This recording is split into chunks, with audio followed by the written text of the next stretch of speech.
श्रीवेङ्कटार्यतनयं तत्पादकमलाश्रयं वादूलान्नवपूर्णेन्दुं रामानुजगुरुं भजे नीलादुङ्गस्तनगिरितली सुप्तमुक्तोक्त्यकृष्णं पारात्यं स्वं श्रुतिसदसः सिद्धमध्यापयन्ति सोच्छिष्टायां सृजनिगलितं या बलाकृत्य पुङ्क्ते कोधावत्सीनमैदमिदं भूय एवास्तु भूयः அஞ்சு குடிக்கொரு சந்ததியாய் ஆழ்வார்கள் தன் செயலை மிஞ்சி நிற்கும் தன்மையளாய் பிஞ்சாய் பழுத்தாளை ஆண்டாளை பக்தியுடன் நாளும் பழுத்தாய் மனமே மகிழ்ந்து. ஸ்ரீமதே ராமானுஜாய நமஹ. திருப்பாவையை அதனுடைய முக்கியம் அதை கருதிதான் எம்பெருமானார் ராமானுஜன் தினமும் அனுசந்திக்க வேண்டும். எந்த காரியமா இருந்தாலும், இல்லங்களாக இருக்கலாம், திருக்கோவில்களாக இருக்கலாம், எங்க ஏதாவது ஒரு விசேஷம்னா முதலில் சொல்லப்படுவது திருப்பாவை. திருப்பாவை இல்லாம எந்த காரியமுமே கிடையாது. அப்போ திருப்பாவையை தினமும் அனுசந்திக்க வேண்டும். ஆனா இப்ப இருக்கக்கூடிய ஒரு காலகட்டமானது எப்படி இருக்கு? நேரமே இல்லை, நேரமே இல்லை. இந்த பாசுரம் 29வது சிற்றஞ்சிறுகாலை பாசுரத்தில் நேரத்தை கூட ஆண்டாள் அழகா சொல்றாங்க. எந்த காலத்தில் நீங்கள் பயில வேண்டும். ஏதாவது பெரிய பெரிய மேலாண்மை கருத்துக்கள்லாம் சொல்லுவா. அந்த கருத்துக்கள் சொல்லக்கூடிய இடங்கள்ல பார்த்தோம்னா சாதனையாளர்கள் அப்படின்னு எடுத்துட்டோம்னா, அந்த சாதனையாளர்கள் எல்லாருமே பார்த்தோம்னா விடியற்காலை எழுந்தவர்களாக இருக்கும். ஒரு சாதனை பண்ணணும், எதுலையுமே எந்த இந்த லௌகிகத்துல கூட ஒரு சாதனை பண்ணணும்னா என்ன பண்ணணும்? விடியற்காலை எழுந்து அதை பயில வேண்டும். அது ஒரு பிரபந்தம் கத்துக்கக்கூடிய அந்த ஒரு சந்தையாக இருக்கலாம், வேதம் கத்துக்கொள்ளக்கூடியதாக இருக்கலாம், மற்ற லௌகிக காரியங்கள் ஏதாவது இருக்கலாம், ஏதாவது ஒரு திறமையை வளர்த்து கொள்ளணும்னாலும் அப்ப என்ன பண்ணணும்னா விடியற்காலையில் எழுந்து பயில வேண்டும். அதுதான் இன்றைய பாசுரத்தில் சிற்றஞ்சிறுகாலை விடியற்காலையில பண்ணக்கூடியதற்கு பலனானது பல மடங்காக இருக்கும். நாம 8 மணி நேரம் பண்ணக்கூடிய ஒரு வேலையை 2 மணி நேரம் 1 மணி நேரத்தில் நம்மால் முடித்து விட முடியும். அதனால காத்தால பண்ணக்கூடியதற்கு பலனானது அதிகம். சாதனையாளர்கள் எல்லாருமே பார்த்தோம்னா விடியற்காலை எழுந்து பயிற்சி பண்ணுபவர்களாகத்தான் இருந்திருக்கிறார்கள். பல மேலை நாட்டு அறிஞர்களும் இப்பெல்லாம் பார்த்துட்டு நிறைய ஆமாம் விடியற்காலையில் எழுந்தால் நல்லது அப்படின்னு இப்பதான் அவளும் சொல்ல ஆரம்பிக்கிறார். இப்ப கூட பாத்தீங்கன்னா நிறைய புக்ஸ் எல்லாம் ஒரு விமர்சையா கொண்டாடப்படுறது 5 AM கிளப் அப்படின்ற ஒரு புக்கு. ஏன்னா சீக்கிரமா எழுந்துக்கோ, எழுந்து இதே மாதிரி பண்ணீங்கன்னா உங்களுக்கு நல்லது, உங்களோட காரியங்கள் வெற்றி அடையலாம் அப்படின்லாம் சொல்றாங்க. ஆண்டாள் அன்றே சொல்லிட்டு போயிட்டா. சிற்றஞ்சிறுகாலை விடிய காத்தால எழுந்து பண்ணுங்கோ, எல்லாத்தையும் பண்ண வேண்டியது அப்பதான் பண்ணணும் அப்படின்றத சொல்றாங்க. அப்போ நிறைய பேருக்கு நேரம் இல்லைன்னு சொல்லிட்டு இருக்காங்க. இப்ப நேரம் இல்லை, 4000 பாசுரம் சொல்லணும் முடியாது. நான் 30 பாசுரம் திருப்பாவையாவது தினமும் அனுசந்திக்க வேண்டும். ஐயோ திருப்பாவை 30 பாசுரமா அப்படின்னு சொல்றவர்களுக்கு பராசரப்பட்டர் சொன்னாராம், முதல்ல ஒரு 3 பாசுரம், கடைசி 4 பாசுரம், 7 பாசுரம் இப்போ சொல்லுங்க அப்படின்னு சொன்னாரு. இப்ப 7 பாசுரம்ன்றது 8 அடி இருக்கு, ஒவ்வொன்றும் 7 பாசுரம் தான், எளிமையா சொல்லிடலாம். அதையும் ஒருத்தர் தலையை சொன்னு நின்றானா, 7 பாசுரமா எனக்கு நேரம் இருக்காது அப்படின்னாரா. அவர் சொன்னாராம், பட்டர் கடைசி 2 பாசுரமாவது சொல்லுங்க, சிற்றஞ்சிறுகாலை வங்க கடல் கடைந்து, அந்த 2 பாசுரத்தை சொன்னா கூட போறோம் அப்படின்னாரு. அவர் அதுக்கும் நினைச்சிட்டு இன்னுமா 2 பாசுரமா அப்படின்னு சொன்னார். சரி அதையும் விடு, சிற்றஞ்சிறுகாலை பாசுரம் ஒரே ஒரு பாசுரமாவது சொல்லு அப்படின்னாரா. அதுக்கும் நின்றா. அதுக்கப்புறம் சொன்னாராம், இதுக்கு மேல எதுவும் சொல்றது இல்ல, நான் இதே மாதிரி திருப்பாவை சொல்லுவேன், நீ நினைச்சுக்கோ அப்படின்னு சொல்லிட்டாராம். அப்போ அந்த திருப்பாவைக்கு எவ்வளவு ஏற்றம், அதிலும் ஏற்றம் சிற்றஞ்சிறுகாலை பாசுரம். அப்போ திருப்பாவையினுடைய சாரம், திருப்பாவையே என்ன சொல்றோம்? வேதம் அனைத்திற்கும் வித்து. அதுலயே ஒரு அது என்னன்னா பரமன் அடிகாட்டக்கூடியது வேதம். எம்பெருமானுடைய அடியை நீ எப்படி அடைய வேணும்னு காட்டக்கூடியது. அதனுடைய வித்தாக இருக்கக்கூடியது எதுனா திருப்பாவை. அதுலயும் அந்த திருப்பாவைக்கே வித்தாக இருக்கக்கூடியது இந்த சிற்றஞ்சிறுகாலை பாசுரம். என்ன, எதற்காக அந்த வேதம் இருக்கின்றதோ, எவனுடைய திருவடியை அது காட்டுகின்றதோ, எவனுடைய திருவடியை அடைவதற்கு வழியை அது சொல்லுகின்றதோ, அதைத்தான் இந்த பாசுரமும் சொல்லுகின்றது. அப்போ இது வேதம் அனைத்திற்கும் வித்து. எல்லாரும் சொல்லுவா, அது எப்படி வேதம் முன்னாடி உருவாச்சு, அதனுடைய விதையான திருப்பாவை பின்னாடி வரும் அப்படின்னு கேட்பா. அப்படி இல்லை. அதனுடைய பொருள், சரியான பொருள் என்னன்னா, வேதம் என்னென்னலாம் கருத்தை சொல்லியிருக்கோ அதெல்லாம் நாம் திரட்டி, எப்படி பால் ஒரு 10 லிட்டர் பால் இருக்கும், அந்த 10 லிட்டர் பாலை நம்ம காய்ச்சி ஒரு திரட்டி பாலா பண்ணும்போது ஒரு கொஞ்சமா இருக்கு இல்லையா, அந்த மாதிரி அவ்வளோத்தையும் என்னால படிக்க முடியாது, அவ்வளவு வேதங்களை சொல்ல முடியாது. அதனுடைய கருத்துக்கள் எல்லாத்தையும் திரட்டி என்ன பண்ணியிருக்கா, சின்னதா 30 பாசுரம், நிறையவும் இல்லை கொஞ்சமாவும் இல்லை, 30 பாசுரம்னு அழகா ஆண்டாள் நமக்கு கொடுத்திருக்கா. அப்படி கொடுத்திருக்கக்கூடியதுதான் அதான் வேதத்தினுடைய சாரம் அனைத்தையும் கொண்டுள்ள திருப்பாவை, அதனுடைய வித்தாக இருக்கின்றது அப்படின்னு. அப்போ அதுலயும் அந்த சிற்றஞ்சிறுகாலை பாசுரம் தான் திருப்பாவையின் திருப்பாவை அப்படின்னு சொல்லக்கூடிய ஒரு பெருமை பெற்றிருக்கு. ஏன்னா எந்த வேதம் எம்பெருமானுடைய அடியினை காட்டுகின்றதோ இந்த பாசுரமும் அதைத்தான் காட்டுகின்றது. எப்படி எம்பெருமானை நாம் அடைய வேண்டும், அவனிடம் என்ன கேட்க வேண்டும் அப்படிங்கறத அழகா காட்டி கொடுக்கக்கூடியது. அப்போ திருப்பாவை சொல்லணும், 30 பாசுரமும் சொல்லணும், இல்ல இந்த கடைசி 2 பாசுரத்தையாவது தினமும் அனுசந்திக்க வேண்டும், எந்த நேரம் இருந்தாலும் பண்ணியே ஆகணும் அப்படிங்கிறது தான் இதனுடைய முக்கியத்துவத்திலிருந்து நாம் தெரிந்து கொள்கின்றோம். இப்போ என்ன மாதிரி இருக்கு காட்சி, எல்லாரும் உள்ள வந்தாச்சு, எம்பெருமான் கிட்ட அவ வேண்டா, வேண்டும் போது என்ன பறை தாராய் அப்படின்னு கேட்க, பறையெல்லாம் தரேன் அப்படின்னு சொல்லிட்டாரு இப்போ கண்ணன் எம்பெருமான். அப்போ அடையும் பொருளும் அவனே, அடையக்கூடிய வழியும் அவனே அப்படின்னு சொல்லணும். அதற்கு தான் இங்க இந்த பாசுரத்துல சொல்ல போறா. திருப்பாவையின் திருப்பாவையான அந்த சாரத்துல எப்படி சொல்றான்னா, பகவானை வழிபடுதல் எளிது, எப்படிப்பட்டவன் அரிதானவன், ஆனா அவனை வழிபடுறது ரொம்ப எளியது. பகவான் எப்படி பெரிய பெரிய அந்த பாகவதர்களை வழிபடுதல் அதை விட எளிது, ஆனா அதுதான் கடினம். எம்பெருமான் கிட்ட பாத்தீங்கன்னா அடிமை செய்தல்ன்றது எளிமையா வந்துடும். ஆமா பெரியவன் பராக்கிரமன், அவனை நாம அடிமை செய்தே ஆக வேண்டும். ஆனா அடியவர்களுக்கு அடியவனாய் இருத்தல் அப்படின்றது ரொம்ப ரொம்ப கடினம். உள்ளுக்குள்ள இருக்கக்கூடிய அந்த நம்முடைய தான் அப்படிங்கிறது வந்துடும் அப்படின்னு. அதுதான் ஒழிவில் காலம் எல்லாம் அந்த பாடத்துல அந்த பாசுரத்திலையும் நம்மாழ்வார் நமக்கு காட்டினார்.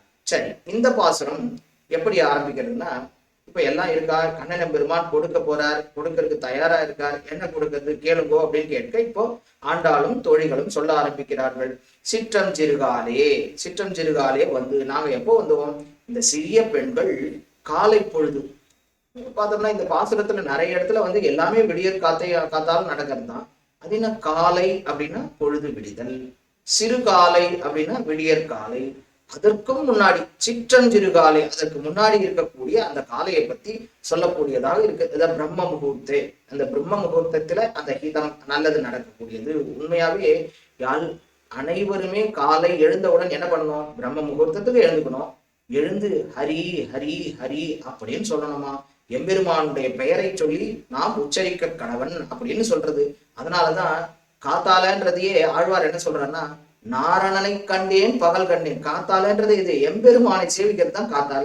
அதனால்தான் மார்கழி மாதம் என்ன ஆண்டாள் ஆரம்பிக்கும் போது மதி நிறைந்த நன்னாள் அப்படின்னு சொல்றாங்க. அந்த அப்படிப்பட்ட ஒரு மாதம், ஒரு மாதத்துல நன்னாள், மதி நிறைந்த நன்னாள், அப்படி அந்த ஒரு நாளும் எப்படி இருக்கணுமா, சிற்றஞ்சிறுகாலே அப்படிங்கிற ஒரு வேலை எல்லாம் சேர்ந்து இருக்கக்கூடிய ஒரு நல்ல பொழுது. அந்த வேளையில் என்ன கேட்கின்றாள் அப்படின்னா, என்ன பண்றோம், நாங்கள் நீதான் என்கிட்ட வந்திருக்கணும், நாங்கள் விட்டோம் அப்படின்றத சொல்றா.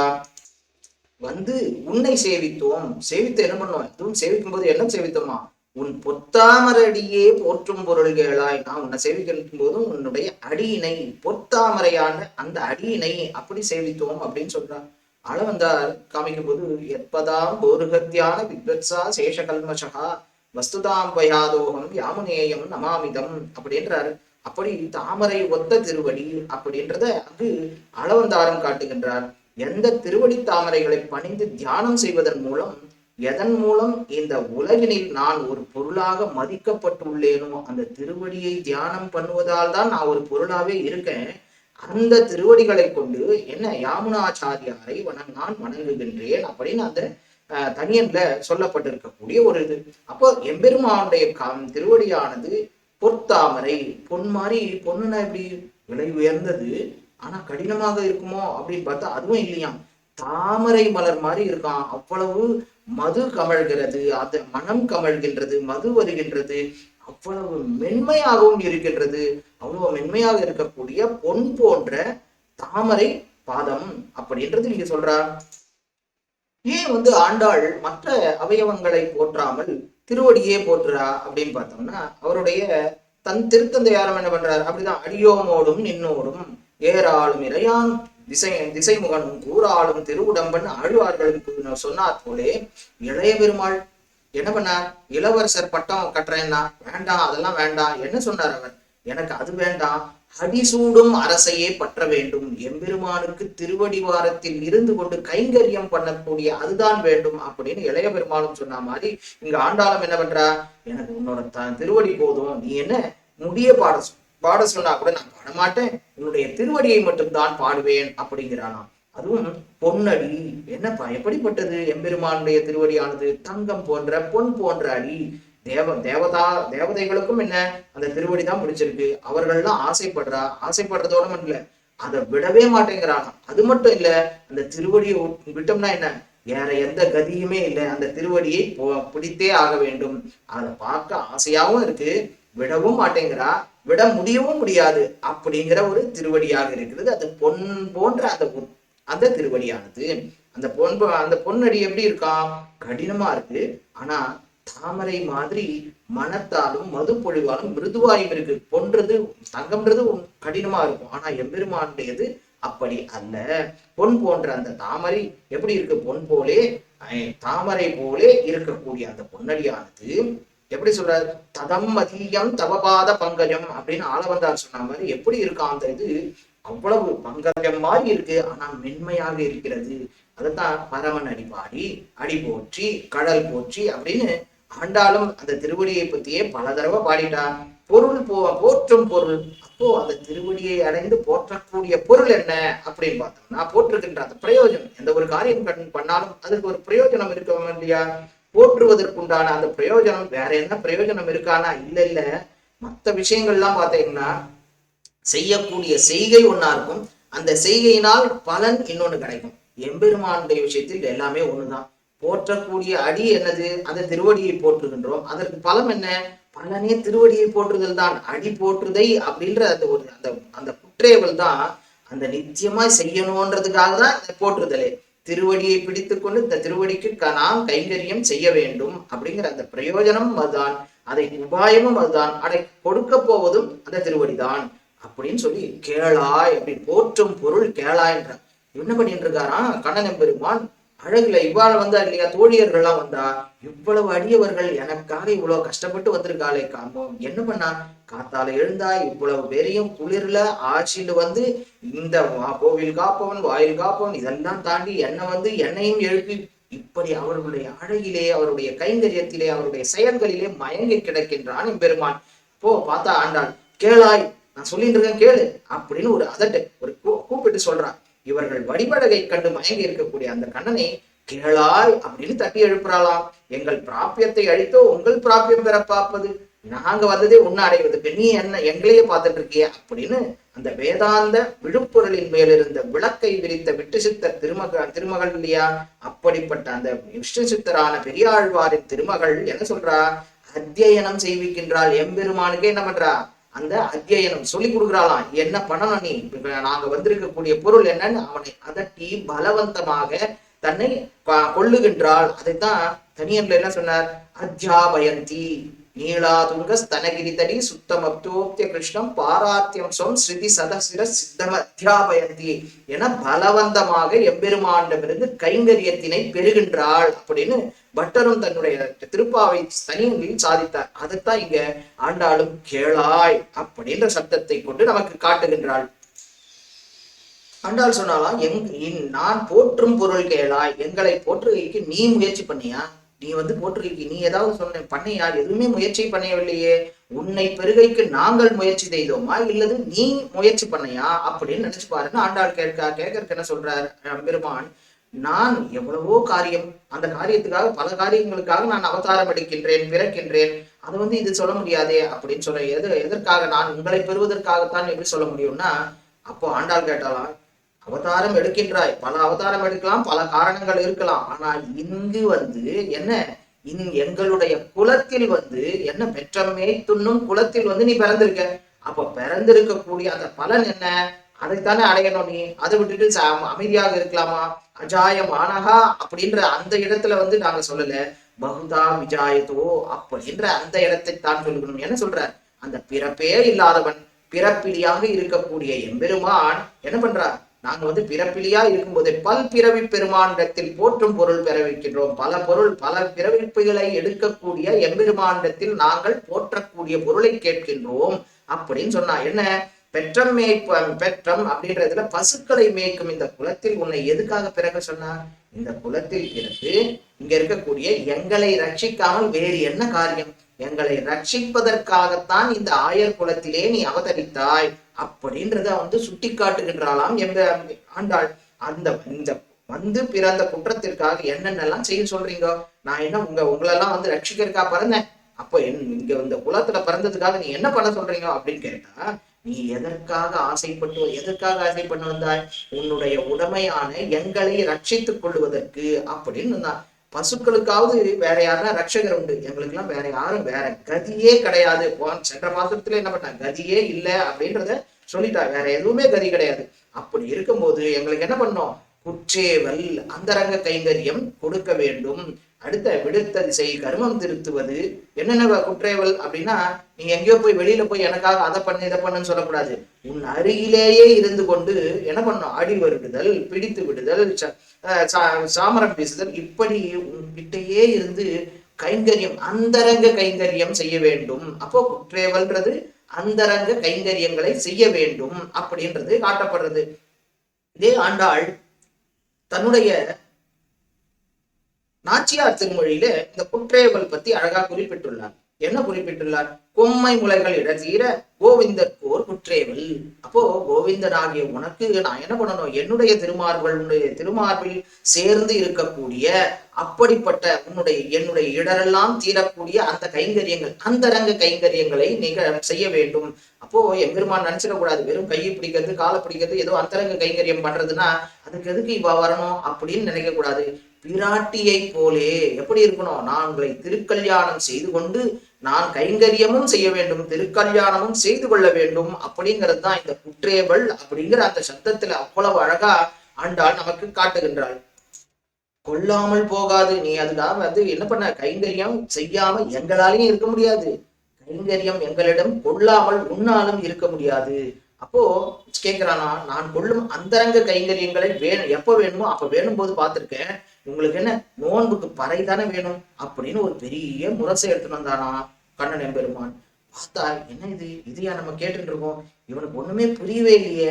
இந்த பறை என்று இந்த சப்தத்தை அப்படியே புரிஞ்சுக்கிறிய, பறைனா வெறும் பறைன்ற அந்த சப்தத்தை புரிஞ்சுட்டு இருக்க போல் இருக்கு.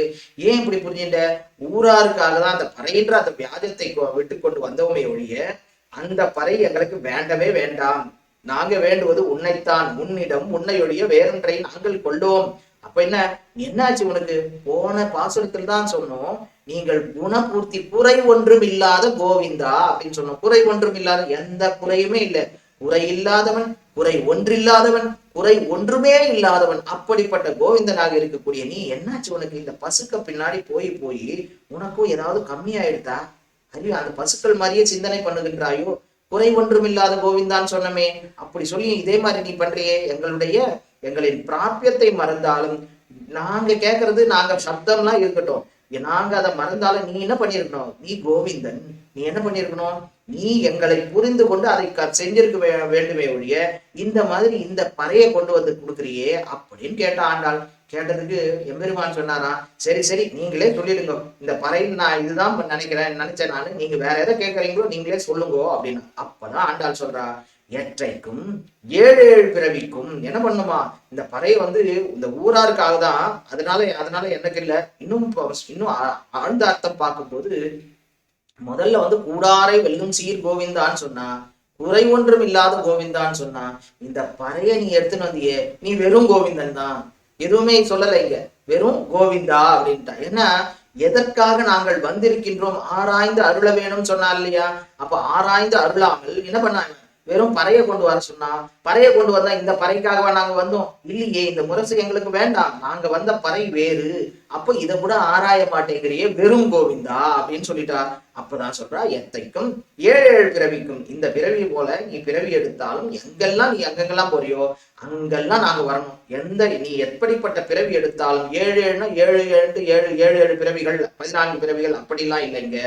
எழுகின்ற அனைத்து பிறவிகளுக்கும் எம்பெருமான் எப்பெல்லாம் எழுகின்றானோ அப்ப அவனுடைய பிறவி எப்பொழுதெல்லாம் அவன் அவதரிக்கின்றானோ எல்லா அவதாரங்களிலும் நான் உங்களுடனே இருக்க வேண்டும், உங்கள் உறவினராக இருக்க வேண்டும், அப்படி இருந்து கைங்கரியங்களை உனக்கு செய்து கொண்டே இருக்க வேண்டும் அப்படின்றதுதான் இவர் கேட்கக்கூடிய பறை. அப்போ 7 பிறவிக்கும் பகுதா விஜாயத்தே அப்படின்னு வேதம் சொன்ன மாதிரியும், பகுனிமே ஜென்மானின்னு நீ பல ஜென்மங்கள் எடுக்கின்றாயின்னு வேதம் சொன்ன மாதிரியும், ஆழ்வார் பல்பிறவி பெருமான் ஜென்மம் பல செய்து பல பிறப்பாய் அப்படின்னு ஆழ்வார்கள் சாதித்தார் போலவும், நீ எடுக்கக்கூடிய ஒவ்வொரு பிறவியும் அப்படிப்பட்ட அந்த ஒவ்வொரு அவதாரங்களும் நாங்கள் அடிமை செய்ய வேண்டும், நாங்கள் சேஷனாக இருக்க வேண்டும், அப்போ நீ சேஷியாக இருந்து எங்களை கொள்ள வேண்டும் அப்படிங்கிறத இங்கு காட்டுகின்றாள். அது மட்டும் இல்ல, மகாலட்சுமி எப்படி வரா? ஒவ்வொரு அவதாரம் எம்பெருமான் எடுக்கும் போதும் எம்பெருமானுடனே மகாலட்சுமியும் அவதரிக்கின்றாள். அப்போ தசாவதாரம் சொன்னா பிராட்டியும் தசாவதாரம், அஜாயமானோ பகுதா விஜாயத்தை பல பிறவிகள் எடுக்கின்றான் எம்பெருமான்னா பிராட்டியும் பல்பிறவியாக இருக்கின்றாள். எல்லா அவதாரத்திலையும் பிராட்டியும் சேர்ந்துதான், பிராட்டி இல்லாம எம்பெருமான் அவதாரம் எடுப்பதே கிடையாது. அப்ப பிராட்டியும் வரா. பிராட்டி எப்படி வரா? தேவத்வே தேகேயம் மானுஷத்தேச்ச மானுஷி அப்படின்னு வராலாம். எப்படி வரா? பகவான் தேவனாகும் போது பிராட்டியும் தேவனா வரா, தேகத்தை கொண்டிருக்கின்றாள். எம்பெருமான் மனுஷனா வரா. மனுஷனா வரும்போது என்ன பண்றா? பிராட்டியும் மானிட உருவு கொண்டு பிறக்கின்றாள். ராமன் மனுஷனா அவதாரம் பண்ணா, சீதையும் மனுஷனாவே அவதாரம் பண்ணா, கிருஷ்ணனா அவதாரம் பண்ணா, உடனே பிராட்டியும் என்ன பண்ணா? ருக்மணியா அவதாரம் பண்ணா. ஒவ்வொரு அவதாரத்திலும் பிராட்டியும் சேர்ந்தே அவதரிக்கின்றாள். பிராட்டி இல்லாம எப்பவுமே எம்பெருமான் அவதாரம் செய்வதே கிடையாது. அப்போ பிராட்டி மாதிரி எப்படி பிராட்டி கூடவே நீ அவதாரம் எடுக்கும் போதெல்லாம் வராளோ அந்த மாதிரி நாங்களும் உங்களுடனே பெற வேண்டும். உன்னுடனே எல்லா பிறவியிலும் நீ எடுக்கக்கூடிய எல்லா அவதாரங்களிலும் நாங்களும் வர வேண்டும். உந்தன்னோடு நீ என்ன பண்ண? அங்கே உங்கூடவே இருக்கணும், உந்தன்னோடு இருக்கணும். உற்றோமே யாவோம், நீ பிறக்கும் இடமெல்லாம் உனக்கு உறவினராக பிறக்க வேண்டும். எல்லா உறவும் நீயாகவே இருக்க வேண்டும். எல்லா உறவும் எம்பெருமானாக இருக்கணும். முக்கியமாக அடிமையாக இருக்க வேண்டும். உறவு உண்டானாலும் என்ன பண்ணோம்? இந்த மாதிரிலாம் நடந்துடாது. சீதை என்ன பண்ணா? பல மாதங்கள் எம்பெருமான பிரிஞ்சிருந்தா.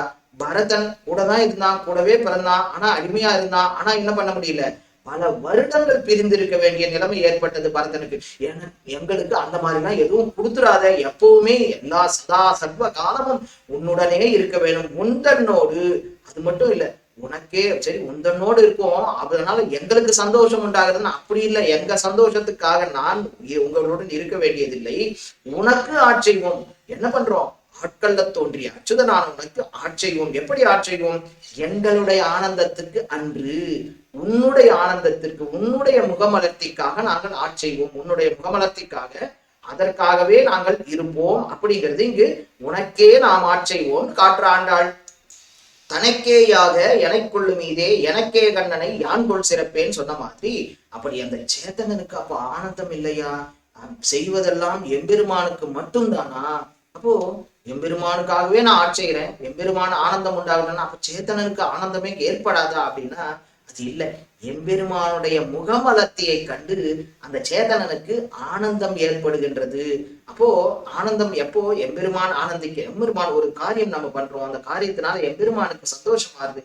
அப்போ அந்த எம்பெருமானுடைய திருமுகம் மலர்வதை கண்டு இந்த சேதனனும் சந்தோஷப்படுகின்றான். அப்படிப்பட்ட கைங்கரியம். இந்த கைங்கரியத்தை என்ன பண்ணணும்?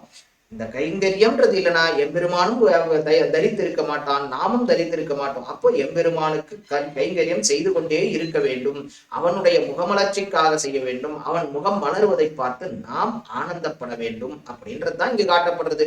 கோவிந்தா, உனக்கே நாம் ஆட்செய்வோம், நீர் கூட கூத்தனுக்கு ஆட்செய்வதே அப்படின்னு ஆண்டாள் சொன்ன, ஆழ்வார்கள் சொன்ன மாதிரி இங்கு நாம் கைங்கரியம் செய்ய வேண்டும். எத்தைக்கும் 7 பிறவிக்கும் உனக்கே நாம் செய்ய வேண்டும் அப்படிங்கிறது காட்டப்படுறது. இன்னொன்னு பார்த்தோம்னா, குறை ஒன்றும் இல்லாத கோவிந்தான். நான் போன பாசத்திலையும் இங்க கோவிந்தான்னு சொன்னதும் என்ன? இந்த பறை அப்படிங்கிறது அந்த தத்துவம், அதனுடைய தாத்பரியத்தை புரிந்து கொள்ளவே இல்லை எம்பெருமான். அதனாலதான் இந்த பறையை கொண்டு வந்து கொடுத்தான். எப்போ மகாபாரதத்திலே விதுரன் வந்து பாண்டவர்களுக்கு ஒரு 4 விஷயத்தை காமிக்கிறான். அதுதான் கோட் வேர்டுன்னு சொல்லுவார். பறைன்ற அந்த கோட் வேர்டுக்கு என்ன என்ன உண்மையான என்ன அர்த்தம்னா கைங்கரியம், எம்பெருமானுக்கு அடிமை செய்தல். இந்த மாதிரி தான் மகாபாரதத்திலையும் விதுரன் வந்து 4 வார்த்தைகளை சொல்லுகின்றான். அந்த 4 வார்த்தைகளை எப்போது தர்மன் புரிந்து கொண்டானோ அதை வைத்து கொண்டு அவர்கள் தப்பிக்க முடிந்தது.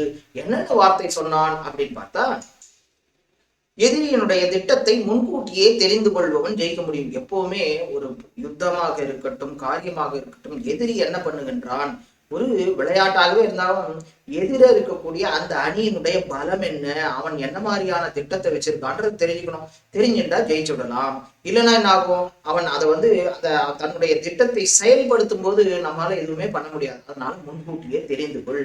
என்ன சொல்றான், துரியோதனன் உன்னை அந்த அரக்கு மாலையிலிருந்து வைத்து எரிப்பதற்காக முயற்சி செய்கின்றான்றதை தெரிஞ்சுக்கோ அப்படிங்கிறது தான் விதுரன் சொன்னார். ஏன்னா விதுரன் எதை வந்து வெளிப்படையா சொல்ல முடியாது. அதனால அந்த தாத்பரியங்களை வைத்துக்கொண்டு எப்படி ஆண்டாள் பறை அப்படின்னு என்ன ஊர்ல இருக்குவா என்ன பண்ணுவா, அந்த பறை தெரிஞ்சிருச்சுன்னா வேற மாதிரி அவர்கள் என்ன பண்றா, இப்பதான் வந்து அந்த நிலவரையிலிருந்து பெண்களை வெளியில விட்டுட்டு எம்பெருமானுடன் இப்ப நோன்பு நோட்டு மழை வரணும், அதற்காக பறை வேணும் அப்படின்னு கேட்க சொல்லியிருக்கா.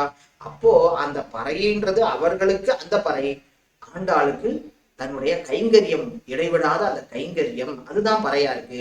அது மாதிரிதான் விதுரன் வந்து வெளிப்படையா சொல்ல முடியல. என்ன சொல்றான், எதிரியின் திட்டத்தை முன்கூட்டியே தெரிந்து கொள்வோம் ஜெயிக்க முடியும். அது இல்லாம இரும்பால் ஆன ஆயுதத்தை விட கொடிதான ஒரு ஆயுதம். என்ன பண்றான், அங்க நெருப்பு வைக்க போறா. உன்னை வந்து இரும்பு வச்சோ வேற எதோ வச்சோ பண்ண போறது இல்ல. அரக்கு மாளிகைகள் என்ன பண்ண போறா, உன்னை நெருப்பு வச்சு கொலை பண்ண போறா. அதனால அதை தெரிஞ்சுக்கோ, அது இரும்பை விட ரொம்ப ஆயுதம் வந்து கொடிதான ஆயுதம் அது அப்படின்னு அதையும் சொல்லிட்டார். அடுத்ததா, எவ்வளவு பெரிய தீயே வந்தாலும், எவ்வளவு பெரிய காட்டு தீனாலும் ஒரே ஒரு விலங்கு மட்டும் என்ன பண்ணும், தப்பிச்சுக்குவோம். அந்த காடே பத்தி எரியறதான். எரியும் போது நாங்க காட்டுல இருக்க எல்லா விலங்குகள் பறவைகள் எல்லாமே எரிஞ்சு போயிடும் இல்லையா. ஆனா ஒரு விலங்கு மட்டும் தப்பிச்சிடும். எதுனா எலி என்ன பண்ணும், கடகடான்னு ஒரு வலையை தோண்டும், வலைக்குள்ள போயிடும். வலைக்குள்ள போனா அந்த வெப்பத்தை தகிக்காது. அதனால அது எளிமையா தப்பித்து விடும். அப்போ நீ வலை தோண்டி அந்த மாளிகையிலிருந்து என்ன பண்ணும், எலி மாதிரி வலை தோண்டி தப்பிக்க வேணும் அப்படிங்கறத சொல்றாரு. நடுராத்திரியிலும் நட்சத்திரங்கள் வழிகாட்டும். வெளியில வந்துட்டு உனக்கு நடுராத்திரி எதுவும் தெரியலையே நினைக்காத, நட்சத்திரங்களை பார்த்து கொண்டு நீ தப்பித்து விடலாம் அப்படின்னு அழகா அந்த அந்த தத்துவங்களை என்ன தாத்பரியம் அப்படிங்கறத சொல்லி கொடுத்தாராம் விதுரன். அதைத்தான் எங்கிருந்து கத்திருப்பார், ஆண்டாள் பாடிய இந்த திருப்பாவையில் அந்த பறை அப்படிங்கிறது எவ்வளவு அழகா சொல்லியிருக்கா. அந்த பறைன்றது வெளி உலகிற்கு ஒண்ணு, உண்மையான பொருள் வேறு அப்படிங்கிறதும் இங்க காட்டுறா. இப்போ எம்பெருமானுடைய முகப்பளர்ச்சிக்காக நாம் என்ன பண்ணுவோம், எத்தைக்கும் 7 பிறவிக்கும் அவனுடைய முகமலர்ச்சிக்காக அவன் எழுகின்ற எல்லா பிறப்புகளிலும் நாம் கைங்கரியம் செய்ய வேண்டும்.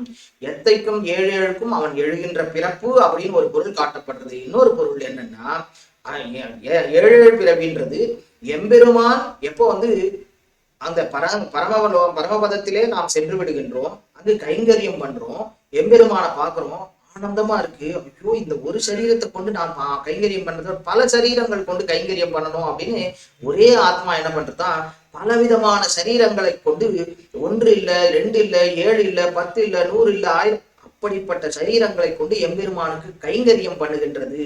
7 இல்ல பல சரீரங்களை கொண்டு கைங்கரியம் செய்கின்றதாம் அந்த ஆத்மா. அதுதான் இங்க எத்தைக்கும் 7 பிறவிக்கும் உந்தன்னோடு உத்தோமேயாவும் உனக்கே நாம் ஆட்செய்வோம் அப்படிங்கிற அந்த சத்தத்தில் காட்டி கொடுத்தால் ஆண்டாள். மற்ற நம் காமங்கள் மாற்று. இதுல என்ன, அப்போ வந்து வேற எதுவுமே எனக்கு வேண்டாம், இது மட்டும்தான் என்னுடைய எண்ணமானது, வேற எதுக்குமே போகக்கூடாது. ஏன்னா என்ன ஆகும்னா, வெண்ணுளார் பெருமாறு கடிமை செய்வாரையும் செரும் ஐம்புலன்களை வென்ற மாதிரி சஞ்சலம் நெஞ்சு இருக்கு, நம்மளுடைய 5 புலன்கள் இருக்கு, இதெல்லாம் என்ன பண்ணுமா, பெருமான் தான் அடிமை செஞ்சுட்டு இருப்போம். ஆனா இது சும்மா விட்டு வைக்காதே. அதனால என்ன பண்ணும், மற்ற காமங்கள் வேற எதுலையுமே என்னுடைய எண்ணமும் செயலும் செல்லாதவாறு என்னை காப்பாற்று. மற்ற நம் காமங்கள் மாற்றுவாய், எல்லாத்தையும் மாத்தி கொடுத்துரு. அப்போ அது மட்டும் இல்ல, இன்னொன்னு பார்த்தோம்னா, பரமபதத்தில் எம்பெருமான் இருக்கின்றான். அந்த பரமபதத்தில் தான் நாட்டம் இருக்கு. இங்க வந்து நான் கைங்கரியம் பண்ண மாட்டேன், அப்படி ஒரு காமம் வந்து விடக்கூடாது அப்படிங்கிறதையும் இங்கு காட்டுறா. எப்படிலாம் இருக்குன்னா, அந்த பச்சைமா மலைபோல் மேனி பவளவாய் கமலச்செங்கன் அச்சுதா அமரரேரே ஆயர்தம் கொழுந்தே என்னும் இச்சுவை தவிர யான் போய் இந்திர லோகமானும் அச்சுவை பெரினும் வேண்டேன். எம்பெருமானுக்கு இங்கே இருந்து கொண்டு அப்ப அவனுடைய அந்த வடிவழகினை அனுபவித்துக் கொண்டு அவனுக்கு கைங்கரியம் பண்ணிக்கொண்டே இருக்க வேண்டும். இங்க பண்ணிட்டு இருக்கணும், அந்த கைங்கரியம் கொடுக்குறேன், அந்த உனக்கு வந்து பரமபதம் கொடுக்குறேன் அங்க வானாகும் அது கூட வேண்டாம் அப்படின்னு ஆழ்வார் சொன்ன மாதிரி சிந்தை மற்றொன்றின் திறத்தலல்லா தன்மை, மற்றொன்றினை காணாவே. உன்னை கண்ட கண்கள் என்ன வேற ஒண்ணுத்தையும் பார்க்க கூடாது, இங்கதான் கைங்கரியம் பண்ண உன்னுக்கே ஆட்செய்ய வேண்டும். அதனாலதான் மற்ற நம் காமங்கள் மீது எல்லாத்தையும் நீ என்ன பண்ணும், மாற்றி விடு. அது எதுவுமே வராத மாதிரி அதையும் யாரு, நீதான் அருள் செய்ய வேண்டும். எனக்கு எதுவும் பண்ண முடியாது. நான் என்னுடைய காமங்கள் எல்லாத்தையும் மாற்றக்கூடியது. கைங்கரியம் செய்யும் போது வேற எதுவும் பரமபதத்தும் கூட வர வேண்டாம், அப்படிப்பட்ட ஒரு நினைவு கூட இல்லாமல் உனக்கு கைங்கரியம் செய்ய வேணும் அப்படிங்கிறது தான் இந்த பாசுரத்தில் ஆண்டாள் அழகாக நமக்கு காட்டி கொடுத்தால். திருப்பாவையினுடைய பாசுரமும் இதுதான். என்ன நாமே என்ன பண்ணணும், எம்பெருமானிடம் கேட்க வேண்டியது இதுதான். என்னைக்குமே உனக்கு அடிமையாக இருந்து கொண்டு உனக்கே நாங்கள் ஆட்செய்து கொண்டு உனக்கு கைங்கரியங்களை செய்து கொண்டே இருக்க வேண்டும் அப்படிங்கிற அந்த பிரார்த்தனையை நாம் என்றென்றும் பண்ணிக்கொண்டே இருக்க வேண்டும். அதற்காக தான் திருப்பாவை தினமும் அனுசந்திக்க வேண்டும் அப்படின்றதும் நம்ம பெரியோர்களால் காட்டப்பட்டது. நாளைய பாசுரமான வங்கக்கடல் கடந்தில ஸ்ருதி, அதாவது இந்த பாசுரங்களை சொல்லுவதால் நமக்கு என்ன பலம் கிடைக்கின்றது, பலன் என்ன கிடைக்கின்றதுன்றத பலஸ்ருதியை சொல்ல போறா. அதையும் அனுபவிக்கலாம். ஸ்ரீமதே ராமானுஜாய நமஹா.